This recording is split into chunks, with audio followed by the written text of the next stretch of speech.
You know, one thing that has always bothered me is every time I sanitize my freshwater tank, which in my case is 72 gallons, when I drain the freshwater tank, it just drains on the ground. And then I do a rinse, and that's another 72 gallons of water. So when I sanitize, I'm letting out about, 140, 150 gallons of water that goes onto the ground, and depending on where we're at, it just makes a big muddy mess. And in our case right here, it's putting it into a creek. And there's a much better way to do this. Make it less messy, and it's better for the environment. And besides, I don't like leaving a site. When Joni and I leave, I don't like to leave a muddy mess for the next people who come after I've done my work here and left all this water here. So what I'm going to show you today is a really neat trick how to drain this freshwater tank, and it's a real game changer. Details coming up on RV Street.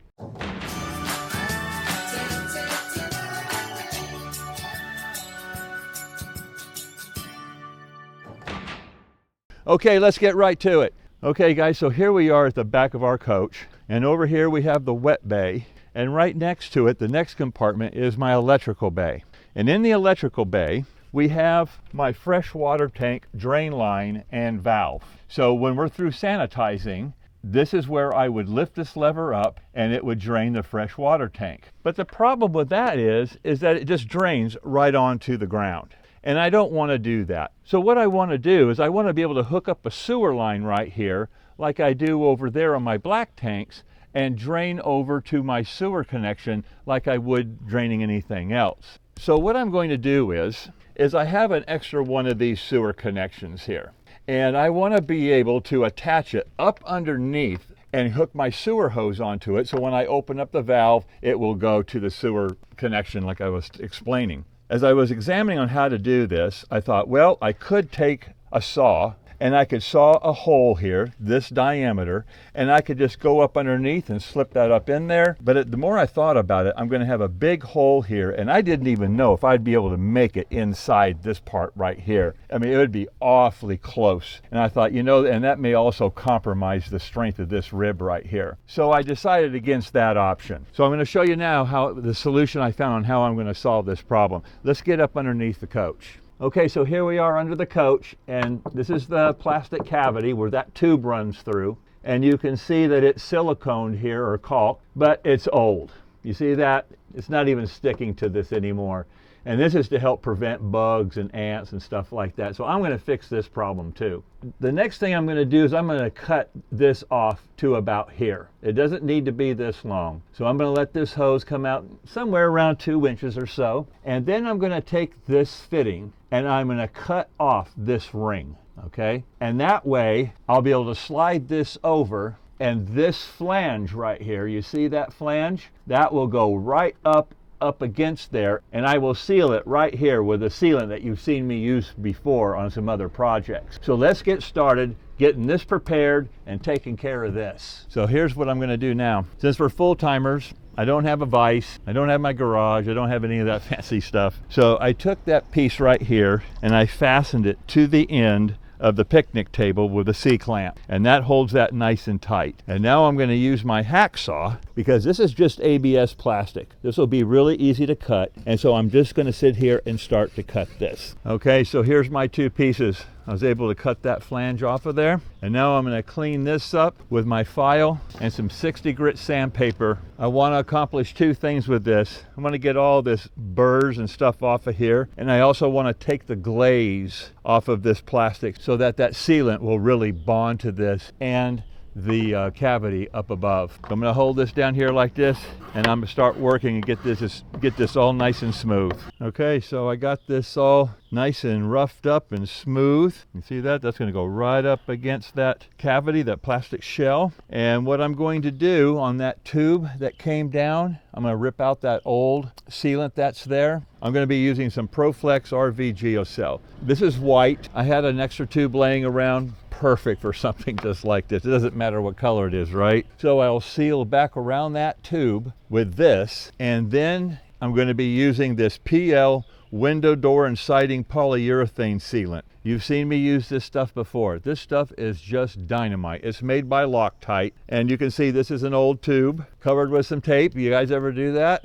I have had it out in the sun. It's nice and pliable, so I know I've got enough in here for this job. And what I'm going to do after I have sealed that tube is I'm going to lay on a nice thick bead of this onto here. I'm going to put it up against that plastic shell, and then in order for that to stick up in there really hard and seal for about 24-48 hours, I'm going to put a bucket and some blocking of wood and keep that pressed up against there so it'll bond tight.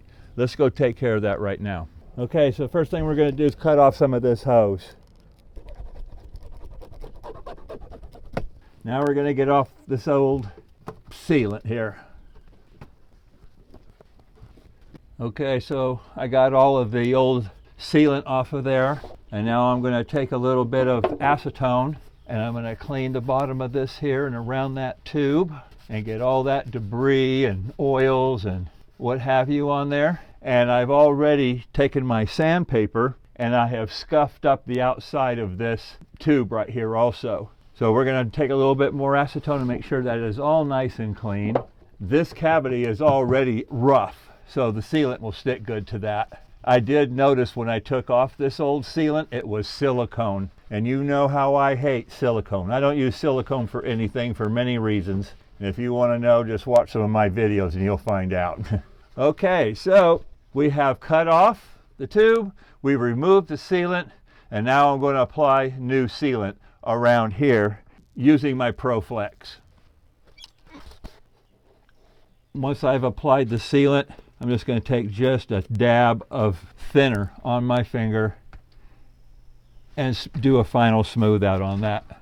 Not much, just pushing it up in there, make sure I get a good nice seal, and that's it. Okay, so you can see I put a nice thick bead of that PL material, and this stuff is in my Amazon store in case you want to get some.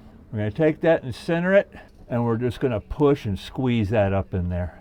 And now what I'm going to do is I'm going to block it and keep that nice and tight for 24-48 hours so it's totally cured. Okay, so you can see that I've got some, I blocked some wood on top of the bucket, and then I took some shims from that shim pack and put them underneath each side of that flange, and that took up the rest of the slack. And so now I'm just going to let that sit there for about 24-48 hours. You can get these shim packs at Home Depot for about $1.50. And it gives you a whole bunch of these different kinds of shims, and then you can use as many as you need for jobs just like this. So using a standard sewer extension hose, I take one end and I twist it into here, right under the freshwater tank. And on the other end here, we have this fitting, but I insert my sewer hose adapter into the sewer line like I normally would, and I just put it into here like that, and then I fasten it with some Gorilla Tape all the way around. You can see how it's really nice and tight here. This is not going to leak, and it's going to stay in place, and I mean, this does not need to look pretty. And besides, I only do this once a year when I sanitize, and I'm using my sewer extension hose that I carry with me all the time. This is sweet. You know, I just love creating and designing upgrades and mods and things like that that makes doing the tasks that I've got to do and that you've got to do every year. I mean, we've all got to do these repetitious things, you know? And when I find something that is difficult or it's messy, I look at that situation and I go, you know, there's got to be a better way. This is a game changer. I really love this idea. I had to Martinize my freshwater tank. Be sure to watch my video that's coming out real soon where I show you how I sanitize my entire freshwater system. I do this every year. The way I filter our water and sanitize our entire freshwater system, we have good tasting, safe water throughout the RV, and we use our freshwater tank every day for everything, drinking, cooking, everything. This is a must-see video, so look for that coming out soon. If you like this stuff, fixing stuff and modifying stuff and making doing your maintenance a whole lot easier, you've got to go to my main YouTube channel page right up here. And you'll see playlists. You see that? Click playlist. That will take you to a library of a whole multitude of videos that I've already done, and I'll show you how to make your RV happy and run top notch. You guys and gals, you guys can do this stuff. You can do 80 to 90% of the things that your RV needs to stay happy and run good. You guys can do this stuff, and I show you how to do it on my YouTube channel. And this stuff is free. Can you believe that? I do this stuff for free.